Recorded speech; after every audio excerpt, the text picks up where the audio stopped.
खबरों की शुरुआत हम दिन भर की बड़ी खबरों से करते हैं। किन दो पार्टियों के लिए अग्नि परीक्षा है निकाय चुनाव का पहला चरण? किस व्यापारी ने चांद पर जमीन खरीदने का किया दावा? किस भाजपा नेता को साथियों सहित बंधक बनाकर पीटा, कार भी तोड़ी? सीएम गहलोत के किस दावे से भाजपा में हलचल? Sita group of education, Mahmudabad, Sitapur. UP board परीक्षा फल में सीता ग्रुप के परीक्षार्थियों का रहा शानदार परीक्षा फल। हाई स्कूल में होनहार छात्रा प्रियांशी सोनी ने किया यूपी टॉप। सत्र 2023-24 के लिए प्रवेश प्रारंभ। नमस्कार, बहुत स्वागत है आपका। मैं हूं बबीता सिंह और आप देख रहे हैं अपना पसंदीदा चैनल आई इंडिया। आई इंडिया के खास शो खबरनामे की शुरुआत हम दिन भर की बड़ी खबरों के साथ करते हैं। महिला पहलवानों के आरोपों पर खाप पंचायतों के सामने उतरा क्षत्रिय समाज। छत्तीसगढ़ में 2000 करोड़ के शराब घोटाले में रायपुर मेयर का भाई गिरफ्तार। माफिया अतीक की पत्नी शाइस्ता परवीन को पुलिस ने माफिया अपराधी किया घोषित। समाजवादी पार्टी ने निकाय चुनाव में गड़बड़ियों को लेकर निर्वाचन आयोग को भेजा पत्र। ईडी की तैयारी, माफिया अतीक की 100 करोड़ से ज्यादा की नामी बेनामी संपत्ति होगी जब्त। सीतापुर में विद्युत कटौती से आधा दर्जन से ज्यादा मोहल्लों में मचा हाहाकार।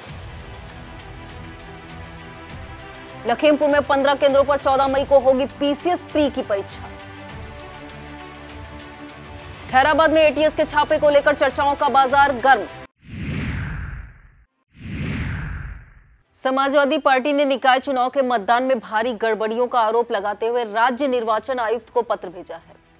इस पत्र में चुनाव के दूसरे चरण में 11 मई को होने वाले मतदान को स्वतंत्र और निष्पक्ष रूप से संपन्न कराने का अनुरोध किया गया है। पार्टी के राष्ट्रीय सचिव राजेंद्र चौधरी ने अपने पत्र में कहा है कि 4 मई को प्रथम चरण के लिए एक मतदान में 37 जनपदों में भारी गड़बड़ी की शिकायतें प्राप्त हुई हैं।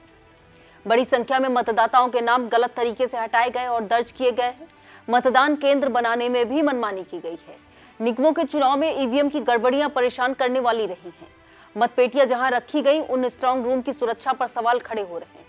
प्रत्याशी के पहरेदारों को वहां जाने की अनुमति नहीं दी गई है, जिससे निष्पक्ष और स्वतंत्र चुनाव संपन्न होने पर सवाल खड़े हो रहे हैं।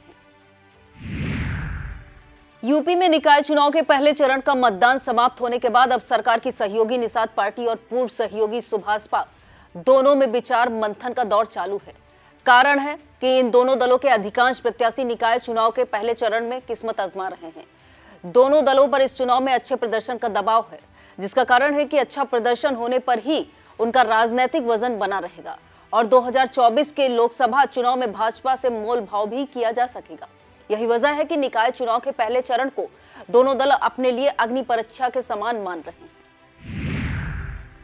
चांद पर आबादी बस पाएगी या नहीं, इसका तो अभी कुछ ठीक ठाक पता नहीं, लेकिन मिर्जापुर जनपद निवासी एक व्यापारी ने चांद पर 1 एकड़ जमीन खरीदने का दावा कर सनसनी जरूर फैला दी है। अपने इलाके में हेलीकॉप्टर बाबा के नाम से प्रसिद्ध प्रदीप निषाद ने दावा किया है कि उन्होंने चांद पर 1 एकड़ जमीन का बैनामा करा लिया है। इस व्यापारी के मुताबिक वह अपने जन्मदिन पर कुछ अलग हटकर करना चाहते थे। इसके लिए उन्होंने लूना सोसाइटी इंटरनेशनल नामक संस्था के माध्यम से चांद की लेक ऑफ ड्रिंक्स एरिया में इस जमीन की रजिस्ट्री कराई है। प्रयागराज में माफिया अतीक अहमद और अशरफ की हत्या के बाद से सोशल मीडिया पर भड़काऊ पोस्ट डाले जाने का बाजार काफी गर्म है। यह पोस्ट अलग अलग नामों से डाले जा रहे हैं। ऐसे ही एक भड़काऊ पोस्ट को लेकर मुकदमा दर्ज किया गया है। जानकारी के अनुसार इस पोस्ट में प्रयागराज को इलाहाबाद बताते हुए हिसाब लिए जाने की बात लिखी गई है। पोस्ट सोशल मीडिया सेल की जानकारी में आने के बाद मुख्यालय में हड़कंप मच गया है। इसके बाद महानिदेशक कानून व्यवस्था के आदेश पर प्रयागराज से साइबर थाने में केस दर्ज किया गया है। पुलिस आरोपी की तलाश में लग गई है। बताते हैं कि ट्वीट व द सज्जाद मुगल के नाम से बनाए गए ट्विटर हैंडल से 25 अप्रैल की शाम करीब 5:30 बजे किया गया था। माफिया घोषित हो चुकी माफिया अतीक अहमद की पत्नी शाइस्ता परवीन और यूपी पुलिस के बीच लुका छिपी का खेल लगातार जारी है। पुलिस उसके जहां होने की सूचना पाकर छापेमारी करती है। शाइस्ता उससे 2 कदम आगे चलते हुए छापा पड़ने के पहले ही वहां से 9-2-11 हो जा रही है। एक ऐसे ही घटनाक्रम में 50,000 की इनामी शाइस्ता और 5 लाख के इनामी शूटर साबिर को लेकर पुलिस को सूचना मिली थी। यह दोनों खुलदाबाद में जफरुल्लाह के घर पहुंचे थे, जहां से 17 अप्रैल को निकले पुलिस अपने सर्विलांस कैमरों के बीच फुटेज खंगाल रही है, जिससे यह पता किया जा रहा है कि शाइस्ता परवीन और शाबिर वहां से निकलने के बाद किस रास्ते से फरार हुए।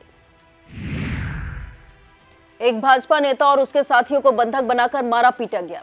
पिटाई करने वालों का जब इससे जी नहीं भरा तो उन्होंने भाजपा नेता के कार के टायरों को फाड़ दिया। मामला यूपी के एटा जिले में थाना मिरहची के गांव अखतौली का है। थाना क्षेत्र के रतनपुर माफी निवासी विवेक कुमार कश्यप भाजपा गौ रक्षा इकाई में प्रदेश महामंत्री हैं। इन्होंने थाने में तहरीर देकर अखतौली निवासी आधा दर्जन लोगों के विरुद्ध नामदर्ज रिपोर्ट दर्ज कराई है।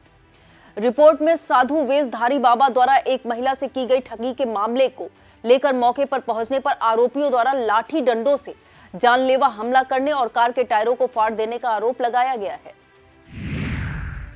आतंकवाद निरोधक दस्ता यानी एटीएस ने शनिवार की रात जिला सीतापुर खैराबाद में छापेमारी की।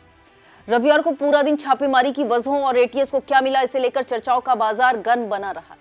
इसके बाद पता चला कि खैराबाद थाना क्षेत्र के असोढ़र निवासी नईम के बेटे मुकीत को एटीएस हिरासत में लेकर अपने साथ ले गई है। यह छापेमारी प्रतिबंधित संगठन पीएफआई से जुड़ाव रखने वालों के विरुद्ध की गई थी।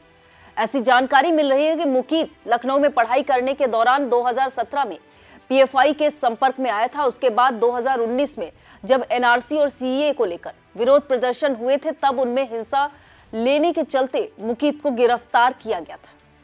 बताते हैं उस दौरान मुकीत के पास कई संदिग्ध चीजें मिली थी। इस गिरफ्तारी के बाद मुकीत करीब 49 दिन जेल में रहने के बाद सीतापुर आ गया था। इससे पहले 2022 में भी सुरक्षा एजेंसियों ने मुकीत को हिरासत में लेकर पूछताछ की थी। राजस्थान के मुख्यमंत्री अशोक गहलोत के एक दावे ने राज्य की प्रमुख विपक्षी भारतीय जनता पार्टी में प्रदेश से लेकर राष्ट्रीय स्तर तक हलचल बढ़ा दी है। सीएम गहलोत ने दावा किया है कि कांग्रेस के कुछ विधायकों द्वारा 2020 में की गई बगावत के दौरान भाजपा नेता और पूर्व मुख्यमंत्री वसुंधरा राजे और 2 अन्य भाजपा नेताओं ने उनकी सरकार बचाने में सहायता की थी। अपने दावे में सीएम गहलोत ने आगे कहा कि बगावत में शामिल हुए विधायकों ने अमित शाह से पैसे लिए थे जो उन्होंने वापस नहीं किए हैं। विधायकों को वह पैसे वापस कर देने चाहिए ताकि बिना दबाव के अपना काम कर सकें। दिल्ली के कथित शराब घोटाले को लेकर जांच पड़ताल और अदालती कार्रवाई अभी चल ही रही है कि अब छत्तीसगढ़ में भी 2000 करोड़ रुपए का शराब घोटाला सामने आ रहा है। ईडी ने इस घोटाले को तमाम जांच पड़ताल के बाद रायपुर नगर निगम के महापौर एजाज डेबर के बड़े भाई और शराब कारोबारी अनवर डेबर को गिरफ्तार किया है। ईडी का दावा है कि सरकारी दुकानों पर नकली शराब बेचकर करीब 2000 करोड़ रुपए का घोटाला किया गया है। ईडी ने अनवर डेबर को कोर्ट में पेश कर 4 दिन की रिमांड पर लिया है। ईडी का आरोप है कि अनवर डेबर के नेतृत्व में एक सिंडिकेट काम कर रहा था, जिसमें शराब कारोबारी नेता और बड़े पदों पर बैठे प्रशासनिक अफसर शामिल थे।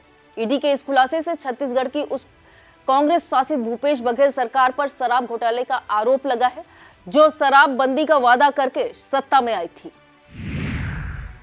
ओलंपिक मेडलिस्ट पहलवानों द्वारा दिल्ली के जंतर मंतर पर दिए जा रहे धरने में बेटियों को इंसाफ दिलाने के नाम पर नामी गिरामी लोगों का धरने में पहुंचना जारी है। प्रियंका गांधी, रॉबर्ट वाड्रा और दिल्ली के सीएम अरविंद केजरीवाल के बाद पश्चिमी यूपी के चर्चित किसान नेता राकेश टिकैत भी जंतर मंतर पहुंचे और सरकार को सख्त शब्दों में अपने मंसूबों से अवगत करा दिया। टिकैत ने कहा कि सरकार 21 मई तक भारतीय कुश्ती महासंघ के अध्यक्ष ब्रजभूषण शरण सिंह को गिरफ्तार करे, वरना बड़ा आंदोलन खड़ा किया जाएगा, जिसके लिए बैठक कर रणनीति बनाई जाएगी। टिकैत ने कहा कि देश बेटियों के साथ खड़ा है। खाप पंचायतें और किसान संगठन भी समर्थन में है। सरकार जान ले कि हम 13 महीने बैठ चुके हैं, वैसे ही आंदोलन भी लंबा चलेगा। बताते चले कि महिला पहलवानों के यौन शोषण मामले में कुश्ती संघ अध्यक्ष और भाजपा सांसद ब्रजभूषण शरण सिंह पर मुकदमा कायम है। यौन शोषण के आरोपों से घिरे भारतीय कुश्ती महासंघ के अध्यक्ष ब्रजभूषण शरण सिंह के विरुद्ध कुछ महिला पहलवानों द्वारा दिल्ली के जंतर मंतर पर दिया जा रहा धरना और उसमें विभिन्न दलों और संगठनों के नेताओं का पहुंचना लगातार जारी रहा। उधर ब्रजभूषण शरण सिंह ने भी अपने ऊपर लगे आरोपों की सफाई देने का मोर्चा खोल रखा है। धरने पर बैठे महिला पहलवानों द्वारा खाप पंचायतों और किसान संगठनों से वहां पहुंचने की अपील किए जाने के बाद ब्रजभूषण शरण सिंह ने खाप पंचायतों के बड़े बुजुर्गों से तथ्यों पर सोच विचार करने के बाद ही कोई कदम उठाने की अपील की है। अपील का वीडियो इंटरनेट पर शेयर करते हुए उन्होंने कहा कि बच्चे गलती करे तो करे, मगर आप गलती मत करना। दिल्ली आना तो आए, पर पहले पूरी जानकारी जरूर कर ले। अगर आपके गांव की कोई बिटिया पहलवानी करती हो तो उसे बुलाकर पूछ लेना कि बृजभूषण शरण सिंह पर जो आरोप लग रहे हैं क्या वह ऐसे हैं। अगर बिटिया हाँ कह दे तो इच्छा हो वह कर लेना। अपनी सफाई में बृजभूषण शरण सिंह ने कहा कि सिर्फ एक अखाड़ा और एक परिवार के पहलवान ही उन पर आरोप लगा रहे हैं। हरियाणा के ही किसी और पहलवान ने कभी कोई शिकायत नहीं की। यह बात अपने आप में बहुत कुछ कहती है। बृजभूषण शरण सिंह ने कहा कि इन महिला पहलवानों के मेडलिस्ट होने की बात बहुत दुहाई दी जा रही। तो मैं बता दूं कि मेडल जीतना भगवान होने की गारंटी नहीं है। अगर है तो एक डबल मेडलिस्ट भगवान जेल में क्यों है। भारतीय कुश्ती महासंघ के अध्यक्ष बृजभूषण शरण सिंह के समर्थन और विरोध को लेकर पोस्टर वार भी शुरू हो गया है। महिला पहलवानों के आंदोलन को समर्थन देने के लिए जहां जाट खाप और पंचायतें आगे आने की बातें कर रही हैं, वहीं अब क्षत्रिय समाज भी बृजभूषण शरण सिंह के समर्थन में लामबद्ध होता नजर आ रहा है। जंतर मंतर पर जहां महिला पहलवानों को समर्थन देने को लेकर हर रोज नए नए दावे किए जा रहे हैं, वहीं क्षत्रिय समाज भी बड़े बड़े होर्डिंग लगवाकर बृजभूषण शरण सिंह के समर्थन में खड़ा नजर आ रहा है। प्रयागराज के माफिया अतीक अहमद की हत्या के बाद उसके अवैध साम्राज्य पर बड़ी कार्रवाई की तैयारी है। ईडी ने माफिया की 100 करोड़ से ज्यादा की नामी बेनामी संपत्ति चिन्हित कर ली है। ईडी ने जांच के बाद यह जमीन प्रयागराज, लखनऊ और नोएडा के अलावा लखनऊ में भी चिन्हित की है। इसमें प्रयागराज में 50 करोड़ से ज्यादा की, नोएडा में 30 करोड़ के करीब, तो लखनऊ में चिन्हित की गई संपत्ति की कीमत 20 करोड़ से अधिक होना बताया जा रहा है। ईडी ने अतीक के करीबियों के घरों पर छापेमारी करके जो दस्तावेज बरामद किए, उनसे उन अवैध संपत्तियों का खुलासा हुआ। अब खबरें जनपद सीतापुर से। निर्वाचन में अवैध करार दिए गए मतपत्र अक्सर विवाद का कारण बन जाते हैं। इसे देखते हुए आई इंडिया अपने दर्शकों के लिए यह जानकारी लेकर आया है कि रिटर्निंग ऑफिसर किन आधारों पर किसी मतपत्र को अस्वीकृत या अवैध करार दे सकते हैं। यदि किसी मतपत्र पर कोई ऐसा चिन्ह लगा हो जिससे मतदाता की पहचान हो सकती है, ऐसे मतपत्र को अवैध करार दिया जाएगा। यदि कोई मतपत्र नकली हो या उसे इस प्रकार तोड़ मरोड़ दिया गया है, उसकी पहचान असली मतपत्र के रूप में होना असंभव हो जाए, तो उसे अवैध मतपत्र करार दिया जाएगा। यदि किसी मतदान स्थल पर उपयोग हेतु अधिकृत मतपत्रों की यथास्थिति क्रम संख्या और रूपांकन से भिन्न क्रम संख्या या रूपांकन होता है, तो भी मतपत्र अवैध करार दिया जाएगा। यदि किसी निर्वाचन क्षेत्र में भरी जाने वाली अपेक्षित सीटों की संख्या से अधिक अभ्यर्थियों के पक्ष में मतदान किया गया है, तो उसे अवैध घोषित किया जाएगा। यदि मतपत्र को कोरा छोड़ दिया गया है या उस पर अधिकृत मोहर से भिन्न कोई निशान लगाया गया है, तो मतपत्र अवैध करार दिया जाएगा। यदि मोहर कुछ इस तरह लगी है कि स्पष्ट नहीं हो रही है किस उम्मीदवार को मत दिया गया है, तो भी मतपत्र अवैध करार दिया जाएगा। ऐसे ही यदि मतपत्र पर पीठासीन अधिकारी के हस्ताक्षर और शुभंकन सील नहीं लगी है, तो भी मतपत्र को अवैध करार दिया जाएगा। सीतापुर जिले के सभी 11 निकायों की 13 मई को सुबह शुरू हो जाएगी मतगणना। मतगणना चिन्हित 7 स्थानों पर की जाएगी, जिसके लिए 216 टेबल लगाए जाएंगे। प्रत्येक टेबल पर 5-5 कार्मिक मतगणना करेंगे। मतगणना के क्रम में सबसे पहले डाक मतपत्रों की गणना की जाएगी। सीतापुर नगर पालिका में पड़े मतों की गिनती सबसे अधिक 68 टेबल लगाई जाएंगी, जिन पर 340 कार्मिक मतों की गणना करेंगे। नगर पंचायत पैतेपुर में पड़े मतों की गणना के लिए सबसे कम 4 टेबल लगाई जाएंगी, जिन पर 20 कार्मिक मतों की गणना करेंगे।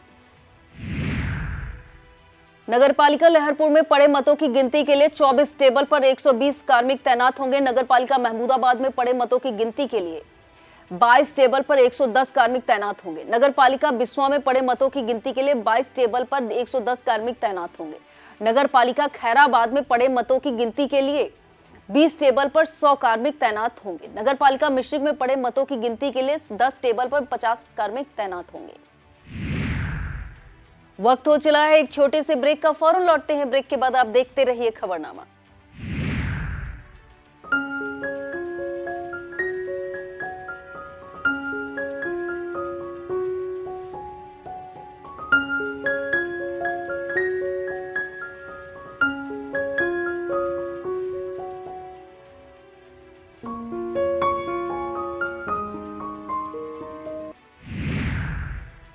मतगणना के लिए नगर पंचायत मोहाली में पड़े मतों की गिनती 14 टेबल पर 70 कार्मिकों द्वारा की जाएगी। नगर पंचायत हरगांव में 8 मतगणना टेबल पर 40 कार्मिक तैनात होंगे। नगर पंचायत सिधौली में 12 टेबल पर 60 कार्मिक तैनात होंगे। नगर पंचायत तंबौर में 12 टेबल पर 60 कार्मिक तैनात होंगे। प्रत्येक मत टेबल पर एक मतगणना सुपरवाइजर, 3 गणना सहायक और हेल्पर की तैनाती रहेगी। मतगणना के क्रम में सबसे पहले डाक मत गिने जाएंगे। इससे कुल 600 कार्मिकों में 279 ने डाक द्वारा मतदान किया है। इसमें अध्यक्ष के लिए 143 और सभासद पद के लिए 136 कार्मिकों ने डाक मतदान किया है। मतगणना के दौरान सबसे पहले डाक मत गिने जाएंगे। अब आपको बताते हैं कि किस नगर निकाय की मतगणना कहां की जाएगी। इसी कड़ी में सीतापुर की गल्ला के पीछे निर्धारित मतगणना स्थल पर नगर पालिका सीतापुर, नगर पालिका खैराबाद और नगर पंचायत हरगांव के मतों की गणना की जाएगी। नगर पालिका बिस्वा की मतगणना बिस्वा के कृष्णा देवी म्यूनिसिपल गर्ल्स इंटर कॉलेज में होगी। नगर पालिका लहरपुर और नगर पंचायत तंबौर को मतों की गणना लहरपुर के खेमकरण इंटर कॉलेज में की जाएगी। नगर पालिका मिश्रिक की मतगणना मिश्रिक के राजकीय इंटर कॉलेज में की जाएगी। नगर पालिका महमूदाबाद और नगर पंचायत पैतेपुर के पॉलिटेक्निक विद्यालय भवन के प्रथम तल पर की जाएगी। नगर पंचायत मोहाली की मतगणना मोहाली के कृषक इंटर कॉलेज में की जाएगी। नगर पंचायत सिधौली की मतगणना सिधौली के श्री गांधी महाविद्यालय में की जाएगी। मतगणना किस प्रकार होगी, इसे लेकर प्रभारी अधिकारी प्रशिक्षण सुशील श्रीवास्तव ने बताया कि मतगणना प्रारंभ होने के अधिकतम 2 घंटे के अंतराल में सदस्य पदों के परिणाम आने लगेंगे, जबकि अध्यक्ष पद के उम्मीदवारों को प्राप्त मतों की गिनती चक्रवार होगी। अध्यक्ष पद के लिए पड़े वोटों की गिनती के बाद ही परिणाम घोषित किया जाएगा। मतगणना के क्रम में बैलेट बॉक्स खोले जाने के बाद सबसे पहले अध्यक्ष और सदस्य पदों के मतों को लेकर अलग अलग किया जाएगा। इसके मतदान कार्मिक गिनती करते हुए मत पत्रों की 50-50 की गड्डियां बनाएंगे। सीतापुर के बेसिक शिक्षकों की क्रिकेट प्रतियोगिता teachers premier league RMP inter college के मैदान पर जारी है। प्रतियोगिता के 11वें लीग मैच में किंग्स 11 ने सुपर जंबोज को हराकर लगातार तीसरी जीत दर्ज की है।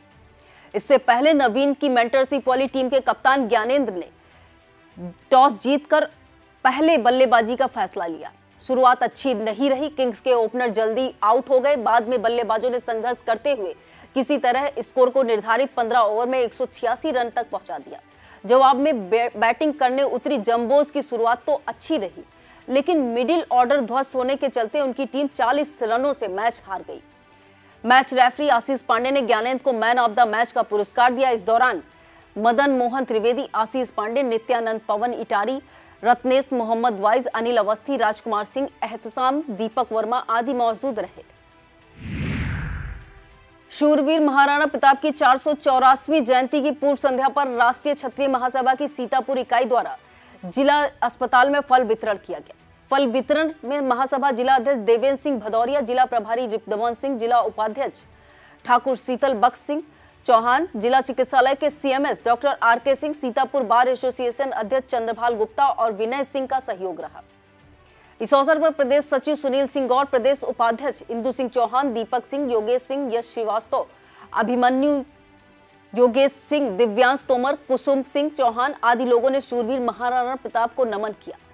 प्रदेश सचिव ने बताया कि 9 मई को प्रातः 8 बजे महाराणा प्रताप पार्क स्थित महाराणा प्रताप एवं भामा शाह की प्रतिमा पर माल्या अर्पण का सत नमन किया जाएगा।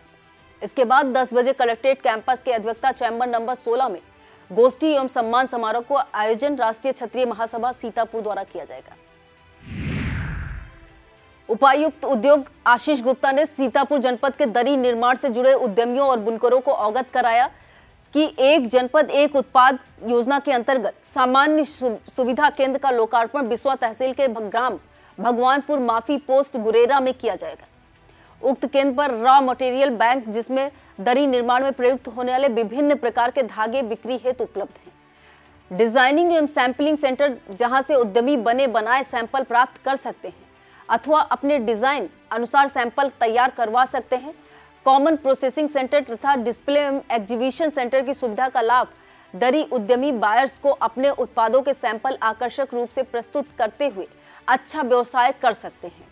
उक्त समस्त सुविधाएं उचित मूल्य एवं निर्धारित दरों पर सभी दरी उद्यमियों के लिए उपलब्ध हैं।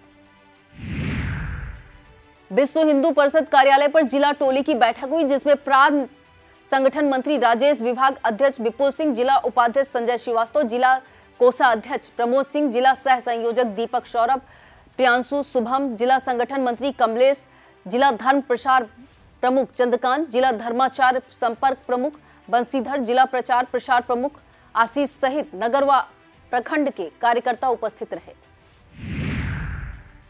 हाई स्कूल यूपी बोर्ड परीक्षा में प्रदेश मेरिट में प्रथम स्थान प्राप्त करने वाली महमूदाबाद के सीता ग्रुप ऑफ एजुकेशन की छात्रा प्रियांशी सोनी को बिस्वा के पूर्व विधायक महेंद्र सिंह यादव ने माल्यार्पण व स्मृति चिन्ह देकर सम्मानित किया।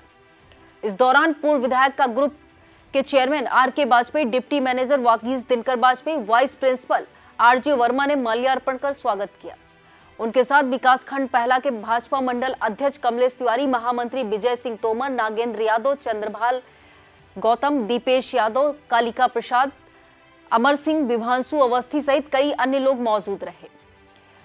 कॉलेज की छात्रा प्रियांशी सोनी के यूपी टॉप करने पर दिव्यांग सेवा संस्थान पारा रमनगरा के अध्यक्ष चंद्रप्रकाश दीक्षित, पॉलिटेक्निक महमूदाबाद के प्रवक्ता विनोद मिश्रा, गोपाल अवस्थी ने प्रधानाचार्य आर.के. वाजपेयी व प्रियांशी सोनी को बधाई दी। सीतापुर के दीनदयाल उपाध्याय पीजी कॉलेज में परीक्षा के दौरान कई छात्रों के फोन और मोबाइल कॉलेज परिसर से चोरी हो गए।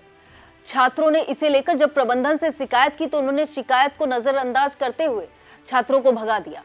अब इसे लेकर परेशान छात्रों ने खैराबाद थाने में प्रार्थना पत्र देकर जांच और कार्रवाई किए जाने की मांग की है। विद्यालय के छात्र सोनू यादव, पवन कुमार, रत्नेश कुमार, विकास कुमार और निर्मल यादव आदि ने विद्यालय प्रधानाचार्य और थाना अध्यक्ष खैराबाद को दिए गए प्रार्थना पत्र में आरोप लगाया है कि वह लोग सोमवार को बीए तृतीय वर्ष के हिंदी तृतीय का पेपर देने विद्यालय पहुंचे थे। व्यवस्था के तहत वह लोग विद्यालय के जमा काउंटर पर अपना मोबाइल, पर्स आदि जमा कर गए तो उनसे 50-50 रुपए की मांग की गई, जबकि 29 अप्रैल को हिंदी प्रथम के पेपर में यही सामान रखने के लिए जमा काउंटर पर उनसे केवल 20-20 रुपए लिए गए थे। छात्रों का आरोप है कि इस बात का विरोध करने पर उन्हें काउंटर से भगा दिया गया, तो वह लोग अपना बैग, पर्स और मोबाइल कॉलेज परिसर में खड़ी अपनी बाइकों की डिक्की में लॉक कर परीक्षा देने चले गए। आरोप है कि परीक्षा से वापस आने पर देखा कि बाइक की डिक्की का लॉक टूटा पड़ा था और उसमें से सारा सामान गायब था। संयुक्त किसान मोर्चा के सीतापुर संयोजक पिंदर सिंह सिद्धू ने एक प्रेस विज्ञप्ति जारी कर दिया।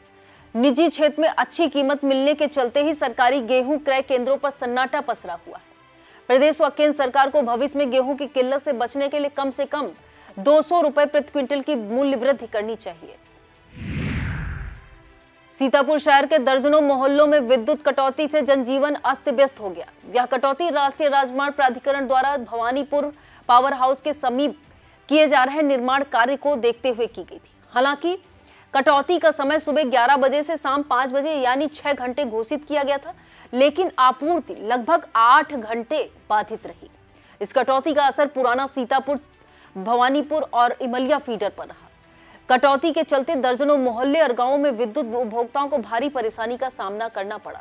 दोपहर का समय होने के चलते लोग जहां गर्मी से बेहाल रहे, वहीं पानी को लेकर हैंड पंपों पर लोगों की कतारें लगी दिखी। अब खबरें जनपद लखीमपुर खीरी से। अंतर्राष्ट्रीय प्राकृतिक चिकित्सा संस्था के तत्वाधान में गत वर्षों की भांति इस वर्ष भी लखीमपुर में एक कार्यक्रम का आयोजन किया गया। इसका विषय कोविड और श्वसन तंत्र तथा हृदय रोगों में वृद्धि रखा गया था। इस विषय पर सभी संस्था सदस्यों ने विचार प्रस्तुत किए।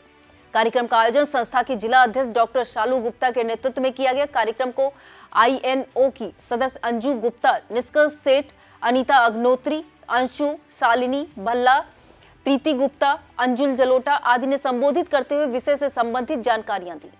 कार्यक्रम के समापन पर आयोजक डॉक्टर शालू गुप्ता ने इंडिया न्यूज चैनल को धन्यवाद देते हुए कहा कि हमारे इस अभियान में योग एवं प्राकृतिक पद्धतियों को जन जन तक पहुंचाने के लिए हमेशा इंडिया का विशेष योगदान रहा है। लखीमपुर खीरी सदर थाना क्षेत्र के खीरी इलाके में ट्रांसपोर्ट की एक ट्रक सामान लेकर जा रही थी कि अचानक उसमें आग लग गई। पूरे इलाके में इस आग लगने की घटना से अफरा तफरी मच गई। बस ड्राइवर, क्लीनर आज ट्रक छोड़कर भाग गए। ट्रक धू-धू कर जलने लगा। मौके पर मौजूद चश्मदीदों का कहना है कि एक ट्रक लखीमपुर शहर की तरफ से सामान लादकर कहीं जा रहा था, जिसमें अचानक आग लगने से चारों ओर भगदड़ मच गई। देखते ही देखते पूरी ट्रक सामान सहित जलकर राख हो गई। खबर मिलते ही पुलिस घटनास्थल पर पहुंची और इस पूरे मामले को लेकर अब जांच में जुटी है। फिलहाल ट्रक एक ट्रांसपोर्टर की बताई जा रही है। ट्रक में अचानक आग लगने के मामले की जांच भी की जा रही है। लखीमपुर खीरी के अंतर्गत मोहम्मदी महाविद्यालय मोहम्मदी के प्रबंधक मजी उल्ला ने बताया कि लगभग 4 वर्ष पूर्व मेहंदी बाग से लाकर केतकी के फूल की कलम विद्यालय परिसर में लगाई गई थी। 4 वर्ष बाद केतकी का फूल खिला है। केतकी का फूल मोहम्मदी के मेहंदी बाग में पहले ही खिला करता था। यह चर्चा है कि मोहम्मदी के अलावा केतकी के पौधों में कहीं भी फूल नहीं आता है। मोहम्मदी स्थित मेहंदी बाग मुगलों के जमाने का है। उसी समय से वहां पर एक केतकी का पौधा था जिसमें पीले रंग का फूल वर्ष में एक बार आता है। कई लोगों ने उसकी कलम ले जाकर मोहम्मदी के बाहर क्षेत्रों में लगाई, लेकिन पौधे में कहीं भी फूल नहीं आता।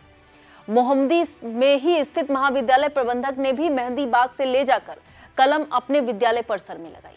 4 वर्ष बाद 2 फूल खिले। किन्हीं शरारती तत्वों ने एक फूल को तोड़ दिया, जबकि एक फूल अभी भी खिला हुआ है। मोहम्मदी निवासी इसे देखकर काफी प्रसन्न हो रहे हैं। इस फूल का इस्तेमाल पूजा में नहीं होता है। लखीमपुर के एससीएमओ डॉक्टर अनिल कुमार गुप्ता ने मुख्यमंत्री जन आरोग्य मेले को देखते हुए पीएससी सिकंदराबाद का निरीक्षण किया। इस दौरान मेडिकल ऑफिसर डॉक्टर शिव पूजन सहित समस्त कर्मचारी उपस्थित मिले, परंतु आशा और आंगनबाड़ी अनुपस्थित मिली। उन्होंने बताया कि मेले में निरीक्षण के समय तक 50 मरीज देखे गए थे। स्वास्थ्य मेले में पहुंचे हुए सभी मरीजों को दवाएं दी गई थी। फैमिली प्लानिंग काउंसलिंग की जा रही है। लैब में जांच भी चल रही थी। लखीमपुर में विश्व रेड क्रॉस दिवस के अवसर पर Indian red cross society JCI के सहयोग से नेशनल पब्लिक स्कूल ओयल में विश्व रेड क्रॉस दिवस मनाया गया। कार्यक्रम का आरंभ रेड क्रॉस के संस्थापक की प्रतिमा पर माल्यार्पण करके किया गया। जेसीआई अध्यक्ष सौरभ गुप्ता, मैनेजिंग डायरेक्टर दीपाली गोयल द्वारा रेड क्रॉस के सभी आजीवन सदस्यों को माला पहनाकर स्वागत किया गया। उक्त कार्यक्रम में जेसीआई एवं स्कूल प्रबंधन द्वारा रेड क्रॉस के आजीवन सदस्य सपना कक्कड़, राखी चोपड़ा, आयेंद्र पाल सिंह, अनिल श्रीवास्तव, आरती श्रीवास्तव, अनुराग सक्सेना, सुनीता सिंह, हरियंक सिंह आदि को स्मृति चिन्ह देकर सम्मानित किया गया। आजीवन सदस्यों ने रेड क्रॉस के कार्यों से सभी को अवगत कराया। डायरेक्टर दीपाली गोयल, जेसीआई अध्यक्ष सौरभ गुप्ता, प्रशांत आदि को स्मृति चिन्ह भेंट किया गया। लखीमपुर जिले के 15 केंद्रों पर 14 मई को होने वाली प्रारंभिक पीसीएस परीक्षा को सकुशल संपन्न कराने को लेकर प्रशासनिक तैयारी तेज हो गई है। जिले में पहली बार इस बड़ी परीक्षा का आयोजन हो रहा है। सोमवार को डीएम महेंद्र बहादुर सिंह ने परीक्षा के लिए बनाए गए सेक्टर मजिस्ट्रेट, स्टैटिक मजिस्ट्रेट, केंद्र व्यवस्थापक की बैठक कलेक्ट्रेट सभागार में की। डीएम ने पीसीएस परीक्षा को शुचिता के साथ सकुशल संपन्न कराने के संबंध में आवश्यक दिशा निर्देश दिए। डीएम ने बताया कि उत्तर प्रदेश लोक सेवा आयोग प्रयागराज द्वारा आयोजित यह परीक्षा जिले में 14 मई को 15 केंद्रों पर आयोजित होगी, जिसमें 6503 परीक्षार्थी शामिल होने के लिए पंजीकृत हुए हैं। परीक्षा को नकल विहीन बनाने के लिए प्रशासन के स्तर से तैयारियां शुरू कर दी गई हैं। यह परीक्षा 2 पालियों में होगी। पहली पाली सुबह 9:30 बजे से 11:30 बजे तक होगी। दूसरी पाली दोपहर 2:30 बजे से 4:30 बजे तक होगी।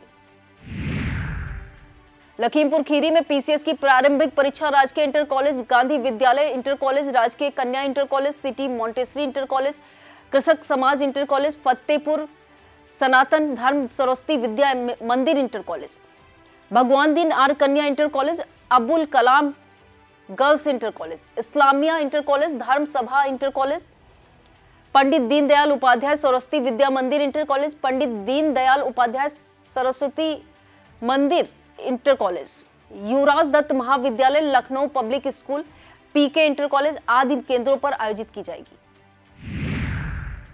यह था आज का खबरनामा। आप देखते रहिए इंडिया। मुझे दीजिए इजाजत। नमस्कार।